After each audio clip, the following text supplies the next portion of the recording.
quay quạt ở đây mát để lên cho làm chậm thoái hóa và bảo vệ xương khớp chắc khỏe, giúp bạn vận động linh hoạt, điều chỉnh cuộc sống.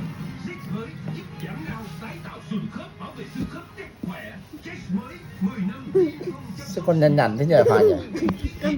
Cái loại kiểu này dạo này hơi bị nhăn nhăn, tóc nó cứng.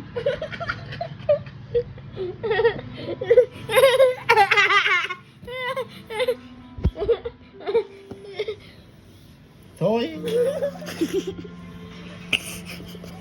búng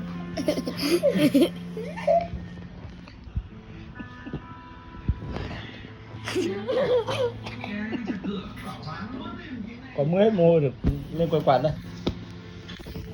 Ui, lên quay quạt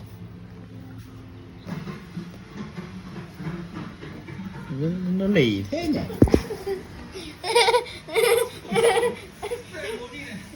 Chán không? Con trai hiểu không? Không to mà không phải